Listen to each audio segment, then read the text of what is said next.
सावधान हो जाए। जय श्री ओम नमः सिद्धेभ्य, जय श्री ओम नमः सिद्धेभ्य, जय श्री ओम नमः सिद्धेभ्य। नमो अरहन्ताणं,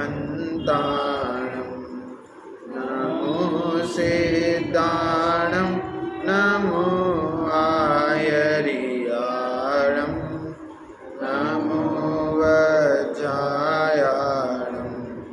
नमो लोहे सर्वसाहुणं, वन्दे तु सर्वसिद्धे ध्रुवमचलमणोवमं गतिं पत्ते वोचामि समय बाहुडमिडमो सुधकेवली बणिदम् हेल्लोलोक्तमहामोहस्तमस्तोमं जयत्यद प्रकाशयज्जगत्तत्त्वं मणिकान्तमयं उत्तम क्षमा मार्दव आर्जव भाव, सत्य शौच संयम तप त्याग उपाव, आकिंचन ब्रह्मचर्य धर्म 10 सार, चौगति दुखति काणि मुक्ति करतार।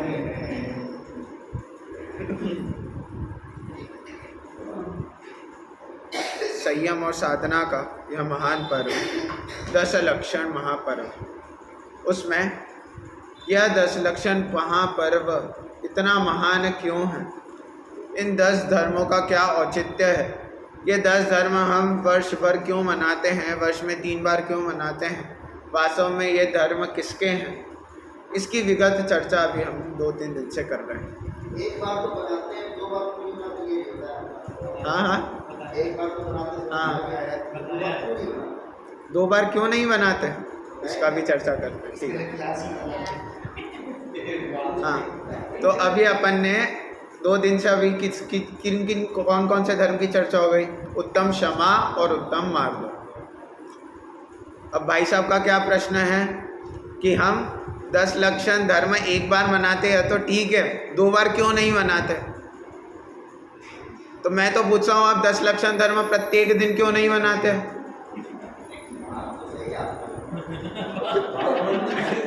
कि वास्तव में हम 10 धर्म प्रत्येक दिन क्यों नहीं मनाते? या फिर आप कहें कि हम वर्ष में 3 बार आता है, 2 बार क्यों नहीं मनाते? क्यों? क्योंकि इन 10 धर्मों को हम अपना मानते कहाँ हैं? जिस चीज़ को हम अपना मानेंगे उसको प्रत्येक दिन करे बिना हम रहेंगे नहीं।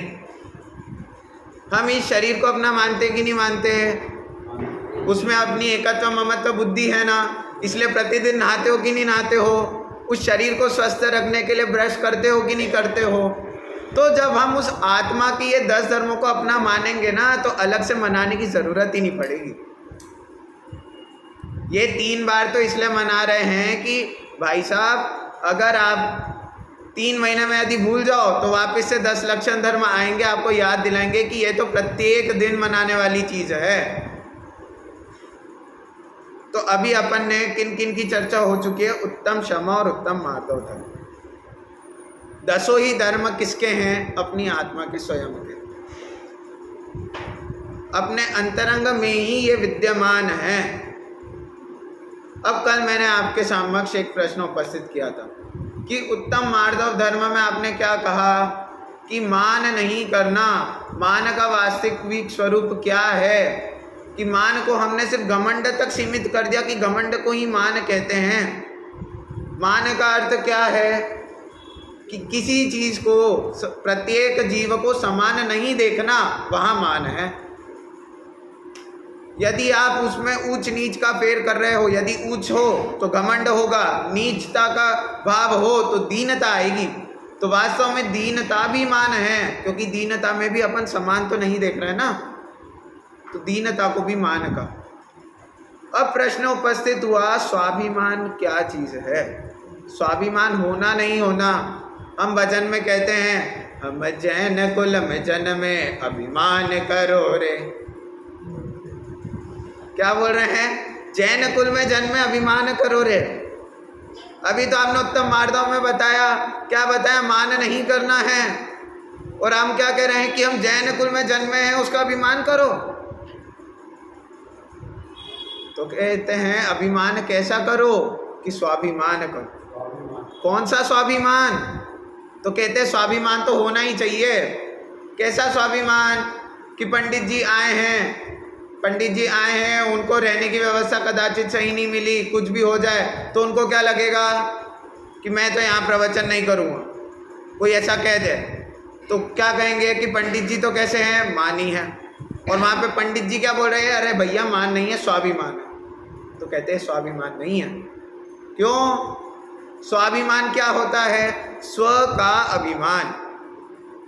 अब आपने स्व किसको समझ रखा है? शरीर को समझ रखा है। इसलिए शरीर के मान को आप क्या मान रहे हो? स्वाभिमान मान रहे हो। तो कहते हैं स्वाभिमान तो होना ही चाहिए। कौन सा स्वाभिमान? कि मैं क्या हूँ? आत्मा हूँ। अरे मैं अपने आप में स्वयं पूर्ण हूँ, इसका मान तो होना चाहिए ना। दिक्कत कहाँ है? हमने उस स्व को क्या मान रखा है? कि शरीर को अपना स्व मान रखा है। इसलिए हमको क्या लगता है कि ये शरीर का मान क्या है? स्वाभिमान है। अरे स्वाभिमान का असली अर्थ क्या है? कि जो वस्तु का जैसा स्वरूप है उसको वैसा स्वीकार कर लेना कि मैं अत्यंत पूर्ण हूँ, अत्यंत सामर्थ्यशाली हूँ, मुझ में कोई कमी नहीं है, यही मेरा स्वाभिमान है। आपने अपने आप को आत्मा स्वीकार किया, यही सबसे बड़ा स्वाभिमान है। तो स्वाभिमान से ये मिथ्या भ्रांति ग्रहण नहीं कर लेना क्या कि स्वाभिमान भी एक मान है। स्वाभिमान मान हो सकता है कब? जब स्वाभिमान का अर्थ हम क्या लें कि हम अपने आप को क्या जाने? शरीर जाने। तो यहाँ पर उत्तम मार्दव धर्म में क्या बताया कि कुछ भी हो जाए, जितना आपका राग है, जितने आपके द्वेष परिणाम हैं, जितनी कषाएं हैं, उस भूमि का अनुसार वह राग द्वेष के अनुसार मान होगा, निश्चित रूप से होगा। लेकिन क्या करना? अपने अभिप्राय में उसको सुधारना। ये वास्तव में उत्तम मार्दव का फल है। अच्छा, अब एक बात बताओ, क्या ऐसा हो सकता है कि कोई उत्तम क्षमा को तो धारण कर ले, उत्तम मार्दव को धारण ना करे? 10 धर्मों में से 5 को धारण कर ले, 5 को ना करे। क्या कदाचित ऐसी अवस्था हो सकती है? क्यों एक साथ? क्यों? चौथे गुरुस्थान में सम्यक दर्शन होगा, अपने आप वो 10 एक साथ होंगे, तो सम्यक दर्शन होगा तो एक साथ ही होंगी। बहुत बढ़िया। क्या बोल रहे हैं कि जब अनंतानुबंधी जा रही है तो अनंतानुबंधी क्रोध चले जाए, अनंतानुबंधी मान माया लोभ रह जाए, ऐसा नहीं होगा। जब क्रोध जाएगी तो मान माया लोभ, अनंतानुबंधी संबंधी मान माया लोभ भी जाएगा और जाएगा। और उस दर जाएगा तो उत्तम क्षमा, मार्दव, आर्जव, शौच, ये चारों एक साथ प्रकट होंगे। तो कहते हैं कि ऐसा नहीं कि उत्तम क्षमा धारण कर लें एक दिन, उत्तम मार्दव एक दिन धारण कर लें, उत्तम आर्जव एक दिन धारण कर लें, कि 10 दिन है, 10 दिन हम आज क्रोध नहीं करेंगे, आज मान नहीं करेंगे। तो कहते हैं ऐसे काम नहीं चलेगा। ये 10 धर्म कैसे होते हैं? एक साथ ही होते हैं। और भूमि का अनुसार जितने अंश में आपने राग का नाश किया, कषायों का अभाव किया, उतने अंश में ये धर्म आपके प्रकट होंगे। अब आज अपने को चर्चा चिंतन किस पे करना है? उत्तम आर्जव धर्म। उत्तम मार्दव का अर्थ क्या देखा था कल अपन ने? मृदोर्भाव मार्दव।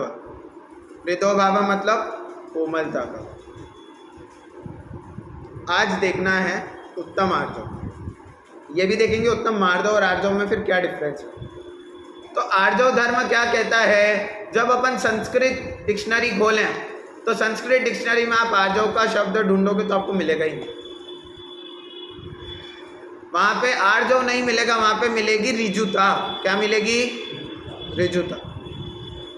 तो क्या कहते हैं? ऋजोर भाव आर्जव, कि सरलता का भाव होना वह क्या है? आर्जव। अच्छा, ऋजुता शब्द और कहीं सुना है? कल जो सांस्कृतिक कार्यक्रम में होंगे उनको एक ऋजुता का अर्थ ज्ञात। ऋजुता ऋजु ज्ञान अभिज्ञान में एक वेद में आता है। मना पर्य ज्ञान के एक वेद में आता है ऋजुमति। और कहाँ ऋजु सुना है? तत्वार्थ सूत्र का पहले अध्याय का अंतिम वो, सूत्र। जो सिद्ध जाते हैं तो ऋजु गति से जाते हैं या हाँ, तिर्यक, एक वहां पर भी ऋजु गति आया। इन्होंने भी सुना है। तत्वार्थ सूत्र के पहले अध्याय के अंतिम सूत्र में ऋजु ने हाँ, कौन सा न है? ऋजु सूत्र न। तो हर जगह ऋजुता का अर्थ क्या लिया? सरलता। क्या? कि ऋजुमति विपुलमति, जो सरलता से मन में जो अपने को ज्ञान हो जाए वह ऋजुमति, और जो कठिनता से प्राप्त हो वह विपुलमति। हाँ, मना पर्य ज्ञान के दो भेद, ऋजुमति और विपुलमति। उसके बाद फिर क्या आया? ऋजु सूत्र न। ऋजु सूत्र न क्या कहता है? कि सरलता से जो आपको वर्तमान में दिख रहा है, जो इस वर्तमान अवस्था को ग्रहण करे, वो क्या है? ऋजु सूत्र न। तो ऋजुता का हर जगह अर्थ क्या लिया? सरलता लिया। अब यहाँ पर सरलता को कैसे लगाना उसको देखते हैं। अब ये आर्जव धर्म किसका धर्म है? आत्मा का धर्म है। और किसके अभाव में प्रकट होता है? मायाचारी के अभाव में, माया के अभाव। अब आप इस अपन बेसिक से शुरू करते हैं। अपन बाहर गए, किसी से पूछा भैया मायाचारी से क्या समझते हो? मायाचारी माने क्या? तो कोई भी व्यक्ति क्या बोलेगा? छल कपट करना मायाचारी है। उसको ये तो पता होगा छल कपट करना मायाचारी है। फिर उससे पूछो छल कपट करना मतलब क्या, तो उसको छल कपट का परिभाषा बताने में दिक्कत आ जाएगी। उसको यही नहीं पता छल वास्तव में होता क्या है। हमने परिभाषाएं तो बहुत रट ली कि छल कपट मतलब मायाचारी, घमंड मतलब मान, लेकिन जब उसका भाव भाषण करने की बात आती है तब हम हक्के बक्के रह जाते हैं। छल कपट मतलब क्या, तो उसको भी देखेंगे छल कपट मतलब होता क्या। तो अभी क्या कहा कि मायाचारी के अभाव में कौन सा धर्म प्रकट होता है? उत्तम आर्थ। अब पहले चर्चा करो कि ये जो मायाचारी जीव होते हैं, इस मायाचारी को जगत में इतना बुरा समझा क्यों जाता है।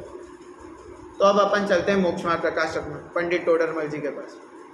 वो मायाचारी की प्रवृत्ति क्या बताते हैं मायाचारी जीव की? वो बताते हैं कि मायाचारी जीव कैसा होता है कि जैसे बने वैसे अपना कार्य साधना चाहता है, जैसे बने वैसे क्या करेगा? चापलूसी करेगा, कुछ भी करेगा, लेकिन कुछ भी करके क्या करना चाहता है? वो अपना कार्य साधना चाहता है। उसके बाद इतनी मशक्कत करता है, इधर की बात उधर करता है, उधर की बात इधर करता है, ताकि मेरा एक वो छोटा सा काम सध जाए। और क्या कहा कि उसके कारण जो हमारे इष्ट हैं, जो गुरुजन हैं, उनके बताए मार्ग को भी खंड करके, उनकी अभिनय करके भी वो कार्य साधना चाहता है। कितनी बड़ी बात है कि हमारे जो इष्ट हैं, गुरुजन हैं, पंच परमेष्ठी हैं, उनकी बात को नहीं सुनकर उनकी अभिनय करके भी उस कार्य को साधना चाहता है। ऐसे कार्य से क्या प्रयोजन? ऐसा कार्य अभी लौकिक जीवन में देखो, कोई ऐसा कार्य जिसके कारण हमारे माता पिता को अपमानित होना पड़े, ऐसा कार्य हम करेंगे क्या? नहीं करेंगे। तो जब हमारे मम्मी पापा के प्रति, माता पिता के प्रति हमारा इतना विनय भाव है, तो वास्तव में देव शास्त्र गुरु के प्रति कितना विनय भाव होना चाहिए। और उनकी अभिनय करके भी अपना वो छोटा सा कार्य साधना चाहता है। अब यदि कदाचित वो कार्य न सधे तो वापस से क्या कहा? इतना संतापान होता है, अंदर अंदर घुटता रहता है और अंत में फिर अपना ही घात करता है। ये किसकी प्रवृत्ति बताई? मायाचारी जीव की ऐसी प्रवृत्ति होती है। अब उसके बाद देखें, अब मायाचारी केवल इसी में नहीं, क्या कहते हैं, कार्य सिद्धि के लिए तो वो मायाचारी करता है। कोई कोई तो बिना कार्य के, बिना प्रयोजन के ही मायाचारी करता है। काय के लिए? केवल मनोरंजन के लिए, केवल मनोरंजन के लिए। अब इसका भाव भाषण आप स्कूल लाइफ से लगा सकते हो। आप जब स्कूल लाइफ में थे, अब स्कूल में क्या होता है? हमारे दोस्त होते हैं, हमारे क्लासमेट्स होते हैं। हमारी स्कूल में बच्चे क्या करते हैं? एक बच्चा है, वो क्या बोलेगा? तेरे को पता है आज इसने तेरे बारे में क्या क्या बोला? भले ही बोला नहीं हो, लेकिन फिर भी किस उद्देश्य से? अरे थोड़ी मस्ती कर रहे हैं। तो ये क्या है? केवल मनोरंजन के लिए भी मायाचारी की प्रवृत्ति इतनी चलती है। उसके बाद अब जो जीव ने मायाचारी कदाचित कर ली, अब उसके साथ क्या घटना घटेगी आप विचार करो। जिस जीव ने मायाचारी करी हो उसको तो पता है कि उसने गलत काम किया है, उसको तो पता होगा कि उसने मायाचारी की है, इधर की बात उधर की है। अब वो क्या, वो स्वयं इतना आकुलित रहेगा। क्यों आकुलित रहेगा? सदैव उसे भय लगा रहेगा। किसका भय लगा रहेगा? कि ये कहीं जो मैंने दोगलीपंथी करी ना, कहीं पकड़ में ना आ जाए। जो मैंने बलवान जन के साथ मायाचारी करी यदि पकड़ में आ गई तो मेरी तो खैर नहीं। यदि मैंने अपने दोस्त के साथ जो ऐसा उसको दूसरा कुछ बताया था, यदि उसको पता पड़ जाएगा तो टीचर को बोल देगा। भय लगा रहता है हमेशा। अब जब तक उसे भय लगा रहेगा, आगे से टीचर साइंस के कुछ पढ़ा रही हो, मैथ्स का पढ़ा रही हो, लेकिन उसके अंदर क्या चल रहा है कहीं उसको पता तो नहीं पड़ गया, बार बार उस बच्चे की तरफ देखेगा, कहीं उसे पता तो नहीं पड़ गया, पता तो नहीं पड़ गया। वैसे ही ये मायाचारी जो जीव है सदैव भयभीत रहता है, और जब तक वो भयभीत रहेगा, सशंक रहेगा, शंका बनी रहेगी, तब तक वो निराकुल प्रवृत्ति नहीं कर सकता। अरे उसको आत्मा का ज्ञान इधर जिनवाणी में उपयोग लगाएगा कैसे? उसका उपयोग तो कहाँ लगा हुआ है कि कहीं मेरी पोल ना खुल जाए, कहीं ये ना हो जाए, कहीं ये ना हो जाए, कहीं पता ना पड़ जाए, कहीं पुलिस को पता ना पड़ जाए मेरे पास इतना ब्लैक मनी। हमेशा उधर ही उसका उपयोग लगा रहेगा। तो फिर यहाँ पे पढ़ने का समय कैसे निकालेगा? इसलिए क्या कहा, ये मायाचारी क्या है? स्वयं का घात करने वाली है। पुरुषार्थ सिद्धि उपाय में श्लोक आता है कि पांचों ही पाप किस में गर्भित हैं? हिंसा में गर्भित है। चारों ही कषाय किस में गर्भित है? हिंसा में गर्भित है। क्यों? कि आप झूठ बोल रहे हो, चोरी कर रहे हो, कुशील कर रहे हो, परिग्रह कर रहे हो, क्रोध मान माया लोभ कर रहे हो, दूसरों का घात हो नहीं हो, अपना घात हो रहा है कि नहीं हो रहा है? अरे अपनी हिंसा हो रही है कि नहीं हो रही है? तो इन मोह राग द्वेष को भी क्या कहा कि वास्तव में तो निश्चय से ये मोह राग द्वेष ही क्या है? हिंसा है। तो चर्चा क्या चल रही है कि ये मायाचारी की प्रवृत्ति ऐसी होती है कि स्वयं का घात करने वाली होती है, इसलिए इसको इतना बुरा समझा। मायाचारी किसके कारण होती है? कौन से कषाय के कारण होती है? राग। मोह राग द्वेष में से किसके कारण होती है? राग। क्रोध और मान कैसी है? द्वेष रूप है। और माया और लोभ राग रूप। कि जब हमें राग होगा, किसी के प्रति राग होगा, किसके प्रति राग? उस कार्य को साधने के प्रति जब राग होगा तब यह जीव क्या करेगा? ऐसी दोगली प्रवृत्ति करेगा। अब उसके आगे चलते हैं। क्या बात आई कि अब इस जब भी मायाचारी की प्रवृत्ति चलती है, उत्तम आर्जव की चर्चा चलती है, तब इसको प्रायः किससे जोड़ा जाता है? अब अपन बात करते हैं कि वो छल कपट क्या है। वैसे तो आधे लोगों को यही ज्ञान नहीं होगा कि वास्तव में छल कपट होता क्या, और जिनको यदा कदाचित कुछ ज्ञान होगा तो क्या बोलेंगे कि मन वचन काय की एक रूपता न होना, विरूपता होना, कि मन में कुछ हो, वचन में कुछ हो और काय से कुछ और दिख रहा हो, तो वो क्या है? छल कपट है। पूजन में भी पंक्ति आई, क्या आई? मन में हो सो वचन उच्चरिए, वचन हो सो तन सो करिए। अब ये पंक्ति को आज अपन केंद्र बिंदु बना के चलते हैं, ठीक है? अभी बहुत मजा आने वाला है। देखो अब यहाँ पे क्या बताया? मन वचन काय की एक रूपता और विरूपता की चर्चा। अब इसी का आज अपने को पोस्टमार्टम करना है। इस पंक्ति का बस पोस्टमार्टम करना है। इस पंक्ति का भाव समझ लिया तो आपने समझ पूरे छंद का भाव समझ लिया। क्या कहा? अब विचार करो। क्या कह रहे हैं कि जो मन में हो उसको वचन में, और जो वचन में उसको काय में।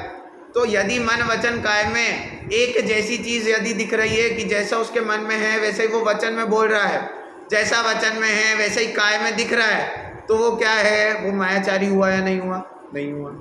और यदि उसमें हमको डिफरेंस दिख रहा है कि मन में कुछ है, वचन में कुछ है, काय में कुछ है, तो हम क्या बोलेंगे कि मायाचारी है। अब विचार करो कि ये जो मन वचन काय की चर्चा चल रही है, अब इसमें प्रॉब्लम क्या आएगी? यदि हमने इसको क्या बना लिया, लक्षण बना लिया कि जिनके मन वचन काय में एक रूपता हो वही क्या है, उत्तम आर्जव धर्म है। यदि हम इसको लक्षण बना लें, अच्छा लक्षण जानते हो लक्षण क्या होता है? लक्षण जानते हो लक्षण क्या होता है? लक्षण की परिभाषा कहाँ आती है? तो अपने जैन धर्म में एक न्याय का ग्रंथ है। क्या ग्रंथ है? न्याय दीपिका। न्याय दीपिका में लक्षण की परिभाषा देते हैं। क्या देते हैं? कि परस्पर मिली हुई वस्तुओं में से जिसके द्वारा उस वस्तु को अलग कर दिया जाए वो वास्तव में लक्षण। क्या बोला? परस्पर मिली हुई वस्तु। जैसे हमें यदि नींबू का लक्षण बनाना है, नींबू का लक्षण क्या बनाएंगे? कि जो खट्टा हो, पीला हो, थोड़ा सा छोटा हो, वो क्या है? नींबू। अब वो नींबू सारे फलों के साथ परस्पर मिला हुआ है या नहीं मिला हुआ है? उन परस्पर इतने सारे फलों में से उस नींबू को जिसके द्वारा अलग किया जाए उसको लक्षण कहते हैं। इतने सारे लोग बैठे हुए हैं, परस्पर सब एक साथ लोग बैठे हुए कि नहीं बैठे हुए हैं? बैठे हुए हैं। अब उनमें से यदि किसी को अलग करना है तो उसका क्या लक्षण बताएंगे? कि जो ब्राउन कलर में टी शर्ट वाले भैया बैठे हैं वो अलग हो जाए। तो एक लक्षण क्या होता है? जो सिर्फ उसमें पाया जाए और किसी में ना पाया जाए।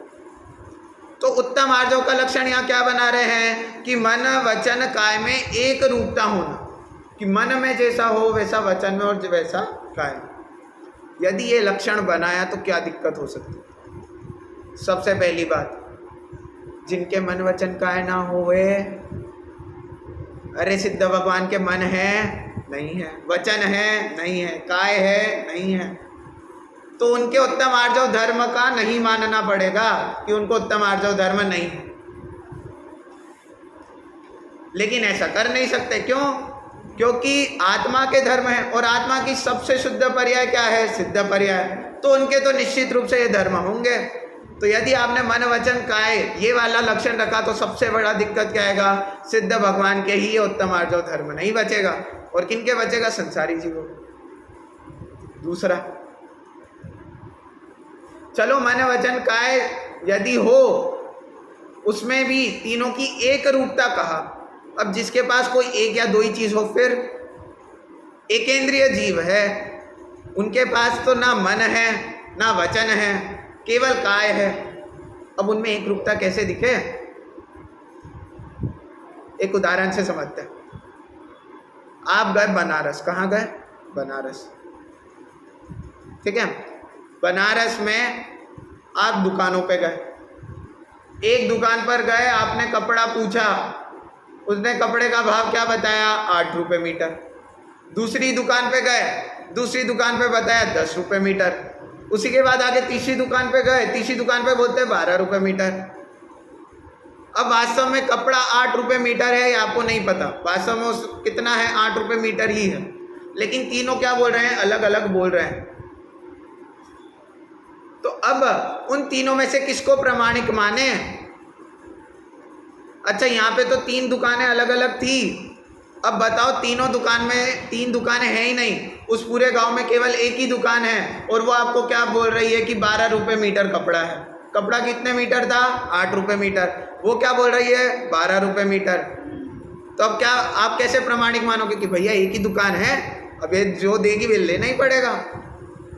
तो वास्तव में मन वचन काय, इन तीनों में से अब यदि केवल किसी के पास मन ही हो तो मन वचन काय में एक रूपता कैसे दिखेगी? तो क्या कहा? उस एकेंद्रिय के भी उत्तम आर्जव धर्म मानना पड़ेगा। जबकि क्या कहा है जैन आगम में? तो जितने असंगी जीव हैं उन असंगी जीव के तो नियम से माया कषाय होती ही है, उनके उत्तम आर्जव धर्म हो ही नहीं सकता। तो वास्तव में ये लक्षण क्या होता है? ये लक्षण अतिव्याप्ति दोष से दूषित है। अब अतिव्याप्ति दोष क्या होता है? तो वापिस चलते अपन न्याय दीपिका कि जो लक्षण बताया ना, लक्षण की परिभाषा बताई, क्या बताई कि परस्पर मिली हुई वस्तुओं में से एक को जो अलग कर सके वो लक्षण होता है। अब कह रहे हैं वो लक्षणाभास कब होता है? जब उनमें 3 दोष पाए जाते हैं, अव्याप्ति, अतिव्याप्ति और असंभव। अव्याप्ति दोष तो क्या कहता है कि वस्तु के एक देश में ही पाया जाए। जैसे वस्तु के एक देश में ही पाया जाए का क्या मतलब कि यहाँ पर अभी हमने क्या बोला कि मनुष्यों का लक्षण क्या है? जो चश्मा पहने वो मनुष्य है। तो सभी जन चश्मा पहनते हैं क्या? नहीं पहनते, कुछ ही जन पहनते हैं। तो एक ही देश में घटित हो रहा है, आधे लोगों में ही घटित हो रहा है। तो ये कौन से दोष से युक्त है? अव्याप्ति। अतिव्याप्ति दोष वो क्या कहता है कि जो लक्ष्य के साथ अलक्ष्य में भी जाए। क्या कहा कि जो जीता है वो ही मनुष्य है। अरे देव नहीं जीते क्या? नारकी नहीं जीते, तिर्यंस नहीं जीते? तो मनुष्य में तो है, लेकिन मनुष्य के साथ साथ बाहर देव में भी है, तिर्यंस में भी है। तो ये क्या हो गया? अतिव्याप्ति दोष हो गया। और असंभव दोष, जो संभव ही ना हो। क्या बोला कि जो स्पर्श रस गंध वर्ण से युक्त हो वह जीव है। तो भाई साहब कभी नहीं हो सकता, इसलिए ये क्या है? असंभव दोष से युक्त है। तो यहाँ पे ये लक्षण कैसा प्रतीत होता है कि ये तो अतिव्याप्ति दोष से दूषित है कि मन वचन काय की प्रवृत्ति, मन वचन काय की एक रूपता हर जगह कहाँ देखने को मिलती है। लेकिन फिर भी क्या बोल रहे हैं कि इन मन वचन काय का जब आचार्य देव ने कहा सर्वार्थ सिद्धि में जब सूत्र आया उत्तम क्षमा मार्दव आर्जव शौच सत्य संयम तप ताग अकिंचन ब्रह्मचर्य, ये जब सूत्र आया उसकी टीका में पूज्यपाद स्वामी उत्तम आर्जव का धर्म को लिखते हुए क्या कहते हैं? योग वक्रता स आर्जव, कि योग वक्रता का न होना, योगा वक्रता, योग वक्रता नहीं, योगा वक्रता मतलब योग की अवक्रता, मतलब योग में वक्रता ना होना, विरूपता ना होना। अब भाई साहब आचार्य देव ने परिभाषा दी कि मन वचन काय में क्या नहीं होना? विरूपता नहीं होना। और आप कह रहे हो कि ये अतिव्याप्ति दोष से दूषित है। तो ये तो विरोध सा लग रहा है कि पूज्यपाद स्वामी ने तो यही परिभाषा दी और जब हम उसका विचार करते हैं तो क्या प्रतीत हो रहा है कि ये वास्तव में अतिव्याप्ति दोष से दूषित है। तो फिर क्या समाधान निकाले? तो कहते हैं ये मन वचन काय, क्या कहा? क्या कहा? ये मन वचन काय, ये मन वचन काय को क्या कह रहे हैं कि ये समझने और समझाने के लिए। कैसे समझने और समझाने के लिए हैं कि उत्तम आर्जव धर्म को समझा कौन रहा है? जिसके पास ये मन वचन काय है। समझ कौन रहा है? जिसके पास ये मन वचन काय है। जिनके पास मन वचन काय नहीं है, ऐसे सिद्ध भगवान समझा रहे हैं क्या? वो तो समझा नहीं रहे। जिनके पास मन वचन काय नहीं है, ऐसे जो एकेंद्रिय हैं, द्विइंद्रिय हैं, वो समझ रहे हैं क्या? नहीं समझ रहे हैं। समझ कौन रहा है? जिनके पास मन हो, वचन हो, काय हो। समझा भी कौन रहा है? जिसके पास मन हो, वचन हो, काय हो। तो कहते हैं ये मन वचन काय उत्तम आर्जव धर्म के प्रगट रूप में दिखाई देते हैं कि किसी जीव को उत्तम आर्जव हो या कोई जीव मायाचारी कर रहा हो, कैसे पता पड़ेगा? तो उसका साधन क्या है? तो उसका साधन कहते हैं कि उसका साधन क्या है? उसका साधन है कि ये मन वचन काय के द्वारा जाना जा सकता है। जैसे आपसे मैं पूछूं कि सिद्ध भगवान उत्तम आर्जव के धारी हैं, कैसे कह रहे हो? क्या प्रमाण है उत्तम आर्जव के धारी हैं सिद्ध भगवान? हम किस अपेक्षा से कहेंगे, किस दृष्टिकोण से कहेंगे कि सिद्ध भगवान उत्तम आर्जव के धारी हैं? तो कहते नहीं कह सकते। क्यों? प्रत्यक्ष प्रमाण अवेलेबल नहीं है। तो क्या वो प्रमाण नहीं मानना? तो कहते हैं भाई साहब प्रमाण भी 2 प्रकार के बताए जैनागम में, प्रत्यक्ष प्रमाण और परोक्ष प्रमाण। उन परोक्ष प्रमाण के भी 5 भेद। स्मृति, प्रत्यभिज्ञान, तर्क, अनुमान और आगम। पांचवा भेद क्या कहा? आगम। आगम एक प्रमाण है। यदि जिनवाणी में लिखा है तो प्रमाण है। तो जिनवाणी में क्या लिखा कि उसको अपन को आगम प्रमाण से ही सिद्ध करना पड़ेगा कि सिद्ध भगवान के उत्तम आर्जव धर्म है। प्रत्यक्ष में कैसे पता पड़े? तो प्रत्यक्ष में कहते हैं कि मनुष्य पर्याय में जो समझने समझाने का खेल चलता है ना, किसमें चलता है? मनुष्यों में चलता है। तो ये जो समझने समझाने का खेल चलता है, ये प्रकट रूप से कहाँ दिखने को मिल रहा है? इस मनुष्य पर्याय में देखने को मिल रहा है। किसके साधन से? इस मन वचन काय के साधन से। इसलिए क्या कहा कि ये मन वचन काय साधन तो हैं कि उनसे पता पड़ रहा है कि कौन मायाचारी है, कौन मायाचारी नहीं है। लेकिन कहते हैं सिर्फ इसी को यदि आपने उत्तम आर्जव धर्म मान लिया ना तो दिक्कत है।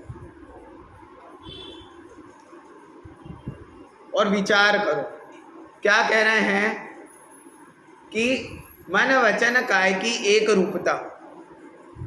अरे भाई साहब विचार तो करो, यदि जो मन में है वो वचन में आ जाए और जो वचन में हो वो काय में निकल जाए तो भाई साहब थर्ड वर्ल्ड वॉर यहीं पर होनी है।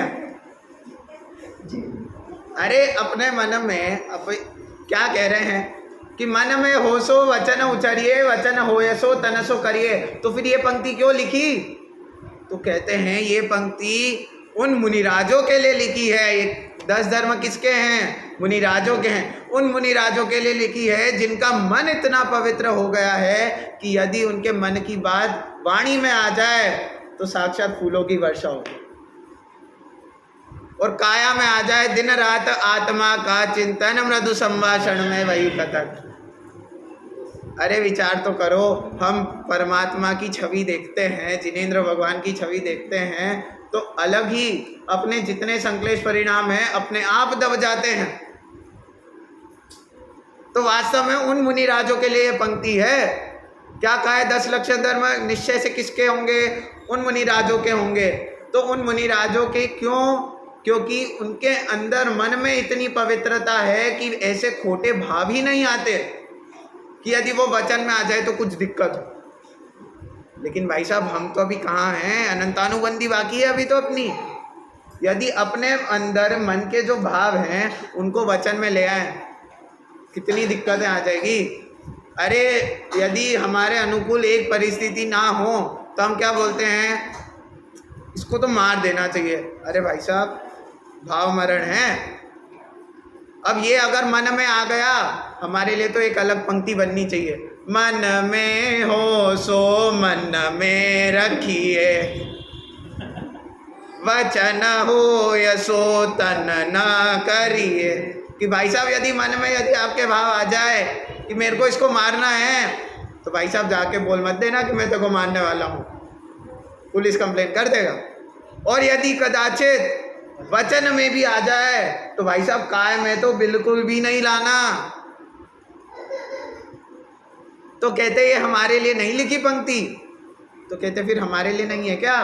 क्या करना फिर इसका? अब कहते हैं कि हम तो चाहते हैं कि ये खोटे भाव, बुरे भाव हमारे मन में नहीं आए, लेकिन अब हम इनको नहीं रोक पाते तो क्या करें?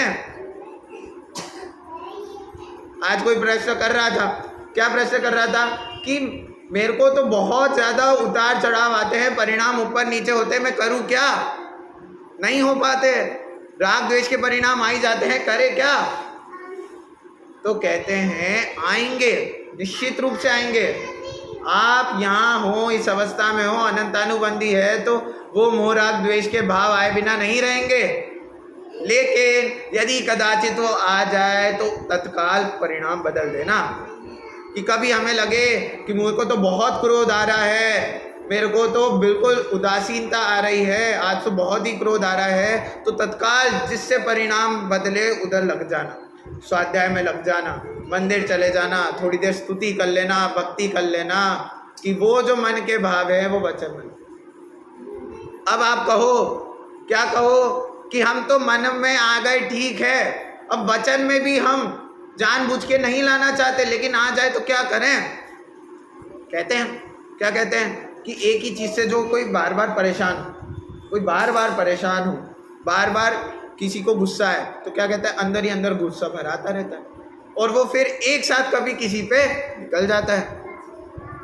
तो कहते हैं वो अंदर भराने ही नहीं देना। कैसे कि वो अंदर कब भराएगा, जब आप उसकी ओर डर जाओगे, उसकी ओर चिंतन करो। वहीं पे मन में जो चीज भराती रहेगी वो वचन में निकलेगी ही। तो कहते हैं मन में वो ही चीज भरो जो वचन में निकल सके। क्या भरो कि स्वाध्याय करो, चिंतन करो, अनुप्रेक्षाएं करो। बार बार जब आप वो अनुप्रेक्षाएं करोगे, चिंतन करोगे, तो आपकी वाणी से भी क्या निकलेगी, वही बात निकलेगी। जैसे कोई व्यक्ति हो, अमेरिका रिटर्न हो, अभी जस्ट अमेरिका से आया है, 4 साल अमेरिका रह के आया है, अब वो अमेरिका से यहाँ पर आया, अभी मम्मी ने उसको दाल रोटी खींच दी, तो क्या बोलेगा, अरे मम्मी अमेरिका में पता है कैसा खाना होता है। भले ही वहाँ पे कोई प्रयोजन नहीं, फिर भी कहाँ की चर्चा करेगा, अमेरिका की। वो अपने दोस्तों के साथ जा रहा है, क्या बोलेगा, अमेरिका में तो ऐसी सड़कें होती है। माने वो अभी कहाँ था, निरंतर अमेरिका अमेरिका अमेरिका, तो उसकी वाणी से भी क्या निकलेगा, वो अमेरिका निकल रहा है। तो हम हमारे अंदर जो चीज़ भरेंगे वो अपने आप अपनी वाणी से निकलेगा। आज चर्चा हो रही थी क्या कि जो अंतरंग में विशुद्धता है वो बाहर आए बिना रहती नहीं है। कि मुनिराज हैं, मुनिराज के अंतरंग में जो विशुद्धता है, बाहर वो नहाते हैं नहीं नहाते हैं, अदंत दोवन, मंजन नहीं करते हैं, केश लोच नहीं करते हैं, फिर भी यदि हम उनके शरीर को देखें, उनकी मुद्रा को तो देखें, तो क्या हृदय हर्षित होता है, आनंद उल्लसित होता है।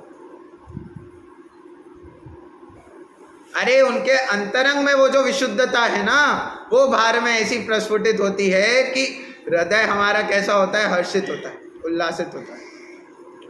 तो क्या कहा कि ये मन वचन काय की प्रवृत्ति किसके लिए कही, वो मुनिराजों के लिए कही कि जिनका मन इतना पवित्र है कि उनके मन के अंतरंग में जो भाव है वो वचन में आ जाए, और वो वचन के भाव जब काय में दिखते हैं तो क्या होता है, जिन दर्शन कर निज दर्शन पा।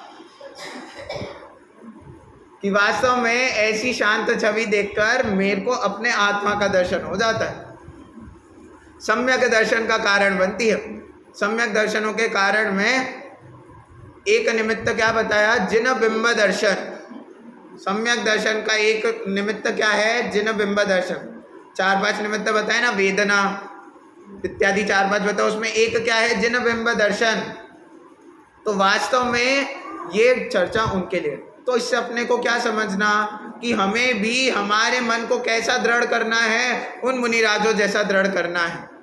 कैसा कि अंतरंग में इतनी विशुद्धता आ जाए। अब एक और बात, मन वचन काय चर्चा चल रही है ना, मन कितने होते हैं, योग कितने होते हैं, 3 योग होते हैं, सब परिचित। अब 3 योग होते हैं, उन 3 योगों के भी सब पार्ट्स होते हैं। कितने हैं, 15 टोटल। कितने हैं, 15। कैसे, तो कहते हैं जो मन है ना, वो मन भी 4 प्रकार का, एक नहीं 4 प्रकार का, सत असत उभय और अनुभव। सतमन असतमन उभयमन अनुभव। कहाँ मिलेगा, गोमठसार जी का। उसके बाद वचन के भी 4 वेद बोले, सत वचन असत वचन उभय वचन अनुभव वचन। कितने हो गए, 8। कितने बोले थे टोटल, 15। अब वो जो 7 हैं वो किससे संबंधित है, काय से संबंधित। कौन कौन से, शरीर कितने होते हैं, 5।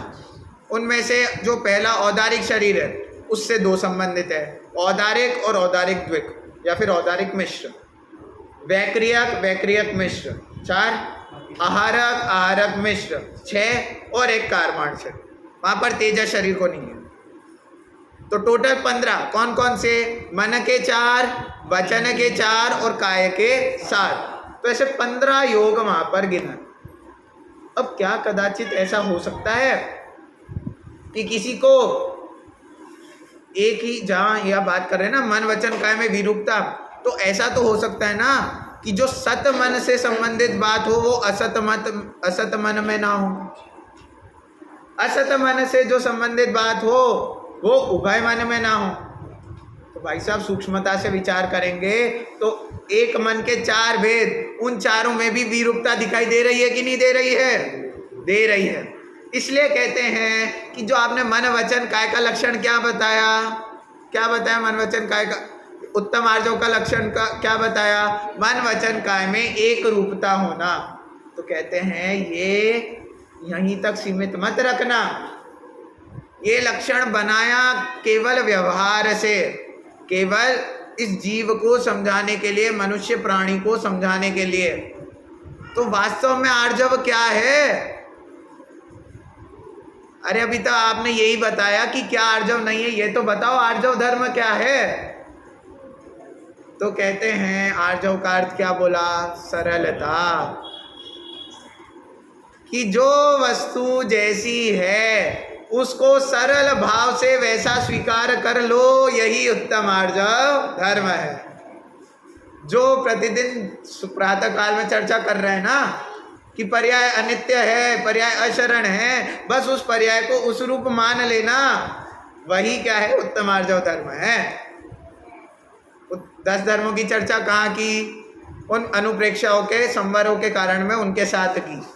वो वास्तव में सब एक साथ ही प्रकट होते हैं। ऐसा नहीं कि यदि आपको अनुप्रेक्षा की भावना भा रहे हो तो 10 लक्षण नियम से होंगे ही। 10 लक्षण हैं तो आपके चिंतन में नियम से अनुप्रेक्षा भाने योग्य भाव बनेंगे ही। तो क्या कहा कि जो वस्तु जैसी है उसे वैसा स्वीकार कर लेना ही उत्तम आर्जव धर्म है। आपको करना क्या है? कुछ नहीं करना है, कुछ नहीं करना है। मेरा स्वभाव क्या है? जानना देखना। तो मैं क्या करूँगा? जानूंगा देखूंगा। एक कहानी प्रसिद्ध है। क्या कहानी प्रसिद्ध है? एक सेठ थे, उन सेठ के घर में आते हैं चोर। बच्चों ध्यान देना, कौन आते हैं? चोर। अब चोर आए, अब वहाँ पर सेठ सो रहे थे, सेठानी उनके पास सो रही थी। अब चोर के हाथ में था एक चाकू, ठीक है। अब वो अंदर आया, अंदर आकर उसने तिजोरी खोली, सेठानी की नींद खुली, सेठ जी की नींद खुली। सेठानी कह रही है अरे अरे चोर आया है, चोर। तो सेठ जी क्या बोलते हैं? जान रहा हूँ, देख रहा हूँ, मैं जान रहा हूँ, देख रहा हूँ। फिर वो बोलती है अरे अरे वो पैसे चुरा रहे, गहने चुरा रहे। तो कहता जान रहा हूँ, देख रहा हूँ। फिर कहते अरे पूरी तिजोरी खाली कर दी। तो कहता है जान रहा हूँ, देख रहा हूँ। अब उसको आ जाता है गुस्सा, अरे जान रहे हो, देख रहे हो, कुछ करो तो कहते जान रहा हूँ, देख रहा हूँ। फिर चोर सब कुछ लेकर चले गया, सब कुछ चोरी करके लेके चले गया। तो वो बोलती है सब कुछ चुरा के ले गया। तो कहते जान रहा हूँ, देख रहा हूँ। तो कहती तुम जानते देखते रहो, किसी काम के नहीं हो। तो कहते तुमने नहीं जाना, क्या नहीं जाना कि उसके हाथ में चाकू था। अरे ये तिजोरी जो खाली करी ना वापस भर जाएगी, लेकिन यदि अपने इस मनुष्य भाव का घात कर लिया तो वापस कब मिलेगा किसको पता। तो क्या कहा? मेरा काम तो क्या है? जानना देखना है, मैं वो करता रहूं। तो यही उत्तम आर्जव धर्म है। पर पदार्थ में मैं कुछ हस्तक्षेप नहीं कर सकता हूँ, इसकी स्वीकृति ही उत्तम आर्जव धर्म है। पर पदार्थ मेरा कुछ नहीं कर सकते, इसकी स्वीकृति ही उत्तम आर्जव धर्म है। तो ये वास्तव में उत्तम आर्जव धर्म की परिभाषा है कि सरलता का होना। वो सरलता क्या है कि प्रत्येक पदार्थ अपने काम करने में पूर्ण स्वतंत्र है, उसमें हस्तक्षेप नहीं करना। अरे हस्तक्षेप कर ही नहीं सकते हो, सिर्फ हस्तक्षेप की कल्पना कर सकते हो कि मैं कर रहा हूँ। वास्तव में अभी बोल कौन रहा है?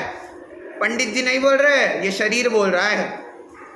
लेकिन मैं बोलूँ कि मैंने तो आज बहुत अच्छे प्रवचन किए, बहुत अच्छे प्रवचन किए, सबको समझ आए, तो भाई साहब ये क्या है? जीव अजीव तत्व संबंधी भूल है। पूरी 7 तत्व संबंधी भूल यहाँ लगा लेना कि वो जो 7 तत्व हैं वस्तु का जो भाव है, वस्तु स्वभावो धम्मो, वस्तु का जैसा स्वभाव है उस रूप उसको स्वीकार कर लेना ही उत्तम आर्जव धर्म है। भाई साहब क्या बोल रहे हैं? सम्यक दर्शन प्राप्त करना चाय बनाने से भी आसान है। क्या चाय बनाने से आसान है?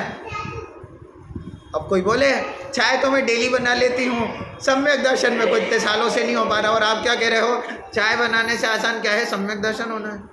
तो कहते हैं हाँ। क्यों?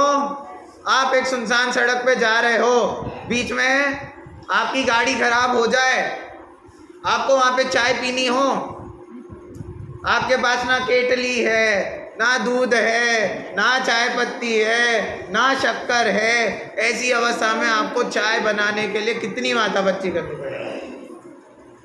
कहाँ से लाएंगे इतनी चीज़ें? और वहीं कह रहे हैं लेकिन सम्यक दर्शन वहाँ पे हो सकता है। सम्यक दर्शन के लिए कुछ नहीं चाहिए। तो कहते हैं हमारा जैन धर्म इतना सरल है। कितना सरल है कि आपको तो कुछ करना ही नहीं है। जो हमने अपने ऊपर भार रखा है ना कि हमें ये करना है, ये करना है, ये करना है। दादा की सहजता में पंक्ति आती है, क्या? भाड़ में जाने दो तुम भार। उस भार को क्या करो? भाड़ में जाने दो। अरे ये जो कर्तृत्व, एकत्व, ममत्व का बोझ अपने सर पर लेके घूम रहे हैं ना, उसको छोड़ दो। उसको जब छोड़ दिया, जब उधर से दृष्टि हटी, तो दृष्टि कहाँ आएगी? स्व में आएगी। जब स्व का ज्ञान किया, मेरा काम तो क्या है? केवल जानना देखना मात्र मेरा ज्ञान है। जब ये अंदर से दृढ़ श्रद्धान हो गया तो क्या कहा? तब ये उत्तम आर्जव आपको आए बिना रहेगी नहीं, निश्चित रूप से आएगी। इस बात से भी इसकी सिद्धि हुई। किसकी सिद्धि हुई? कि ये 10 लक्षण धर्म वास्तव में किसको होंगे? उत्तम शब्द के साथ, माने सम्यक दर्शन जिसको हुआ है उसके ये 10 धर्म प्रकट होंगे। तो अपने को क्या करना है इस भूमिका में?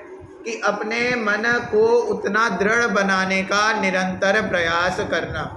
कोई कहे कि सम्यक दर्शन तो अभी हमें है ही नहीं, तो हम क्यों मनाएं, हम क्यों व्यर्थ में इतनी चीज़ें करें, इतनी माथापच्ची करें? तो कहते भैया माथापच्ची नहीं है, सुखी होने का उपाय है।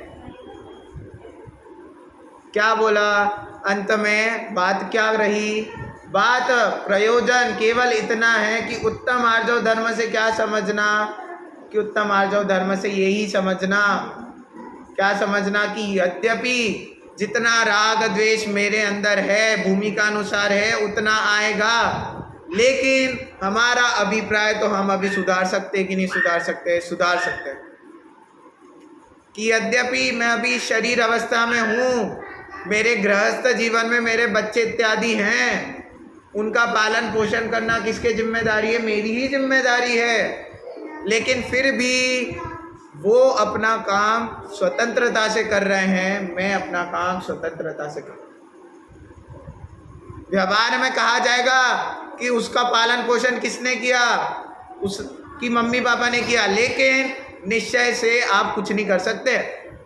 यदि बच्चे के बाल सफ़ेद हो रहे हैं, आप में कितनी दम है कि आप उसको काला करके दिखाओ? आप उसके ऊपर कवर चढ़ा सकते हो, परत चढ़ा सकते हो कालेपन की, डाई वगैरह लगा सकते हो, लेकिन आप में दम हो तो आप उस जो रियल बाल है उसको वापस काला करके बता दो। यदि अगर उसको काला भी होना होगा ना, तो उसकी स्वतंत्र योग्यता से होगा, आप कुछ नहीं कर सकते।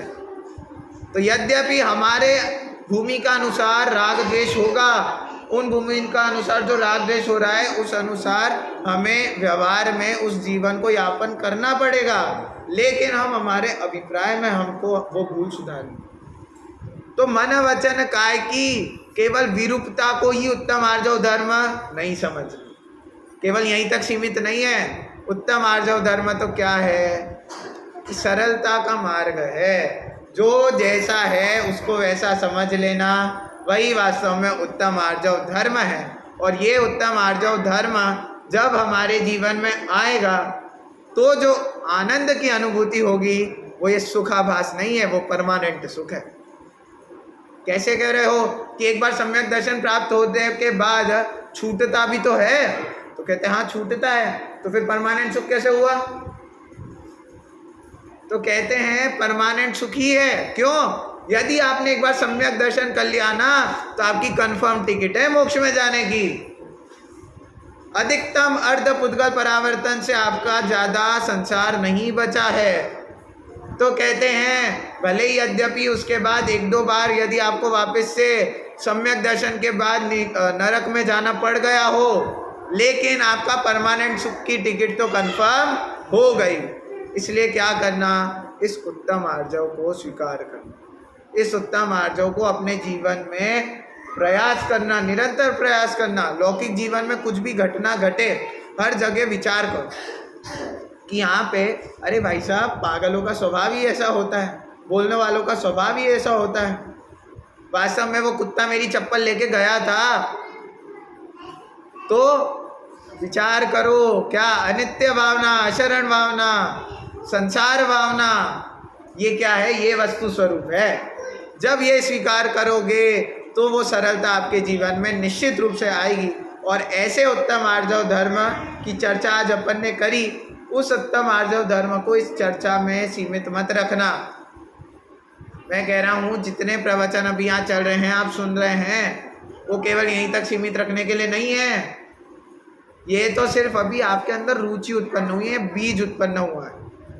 अब इसके अंदर बार बार चिंतन करने का काम मेरा नहीं है, किसका है? आपका है। यदि आप करोगे तो किसका लाभ होगा? आपका लाभ होगा। यदि आप नहीं करोगे तो भी किसका लाभ होगा? आपका ही लाभ होगा। लाभ कौन सा होगा? कि भाई साहब आप जिसमें लाभ समझोगे वो लाभ हो जाएगा। यदि आपको भोग अनुकूलताओं में, सुख की अनुकूलताओं में उस सुख का प्रतिभास है, तो वो मिल जाएंगे। तो इस प्रकार इसका निरंतर चिंतन हमको करना।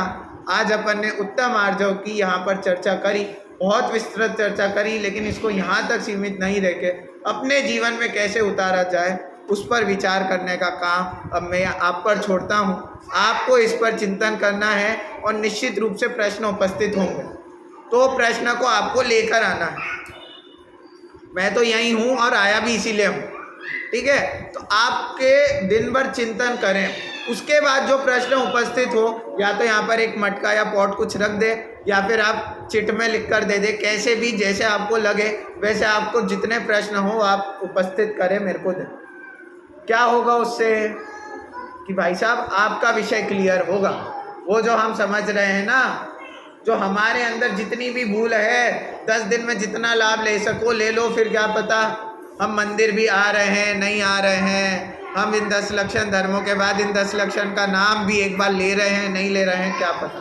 तो जितना विचार अभी इन 10 दिन में हो जाए, भरपूर लाभ लेने का हमें यहाँ से प्रयास करना है। आज अपन ने उत्तम आर्जव धर्म को समझा है, निरंतर उसको अपने जीवन में उतारने का प्रयास करें। इसी मंगल भाव के साथ।